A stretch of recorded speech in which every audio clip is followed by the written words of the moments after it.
Related to the content in an engineering drawing. So in an engineering drawing, there must be several of these items. There is geometry.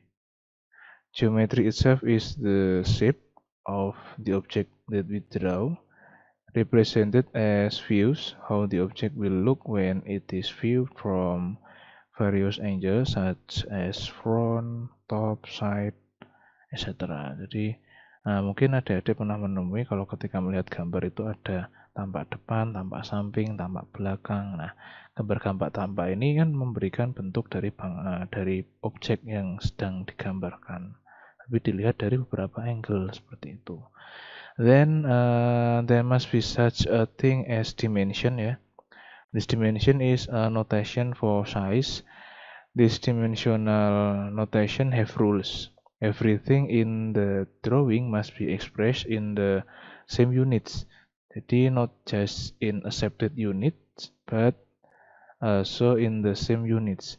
If it is in meters, everything must be in meters. If it is in centimeters, then everything must be in centimeters. So it is not messy. Some are in meters, some are decimeters, some are centimeter, and there are millimeters too. Then there are tolerance for multiple size in the dimension. Then there is materials. Try to imagine wherever you are right now. Look around you.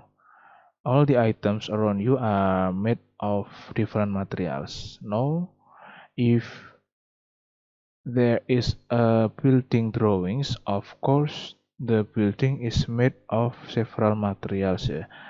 These materials must be mentioned in the drawing because the workers make the building using this engineering drawing as a reference.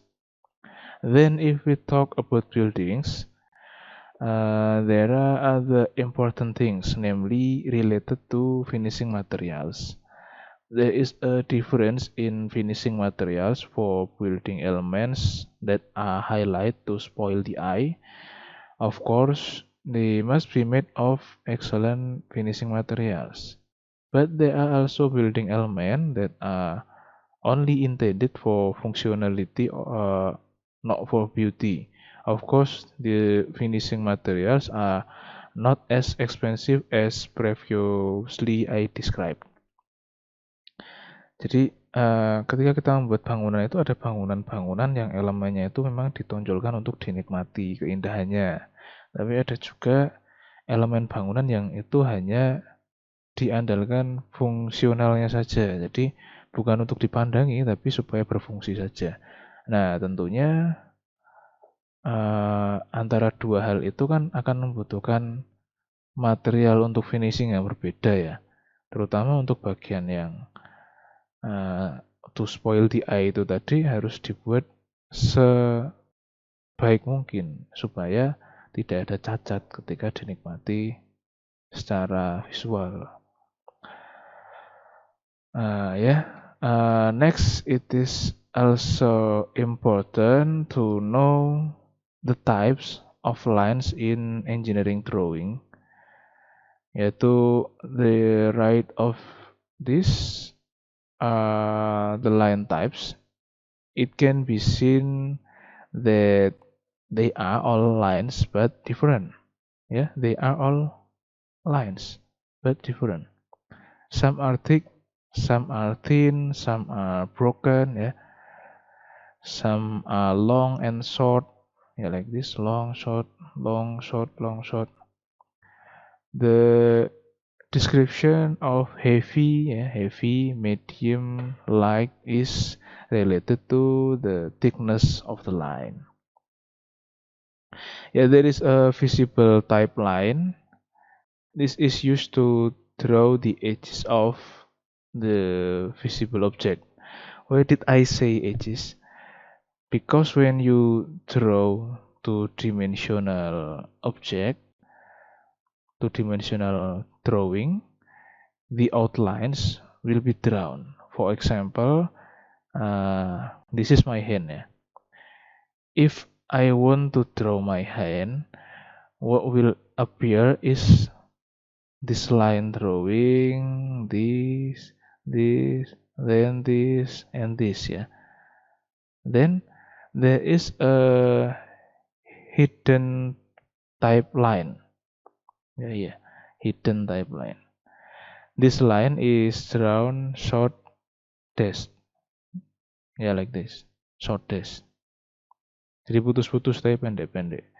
This line is used to draw a non-visible object that lies behind the visible object. For example, like this. I want to draw these two hands. The one looks the one looks no, the other with two finger is positioned behind the other hand. These two hidden fingers are drawn with the hidden type line, but the other of these two fingers are drawn with visible part, visible line, yeah, visible type line. Then besides that, ya intinya gini lah, untuk yang terlihat secara nyata, secara penuh itu digambar dengan visible. Kemudian yang kalau ada objek yang separuhnya di belakangnya seperti ini kan dua jari ini di belakangnya, jadi tidak tampak kalau dari depan. Nah, yang dua jari ini digambar dengan tipe hidden, tapi yang ini semua dan ini itu digambar dengan tipe visible. Oke, seperti itu. Then beside that there is a center type, center, which is used to draw axes, as later you will always come in contact with this type of lines. This type of cutting plane and section line will be useful. For example, we want to see a part of a building by slicing the plan. Now we can see in the slice for the slicing line we use the section type and the cutting plane.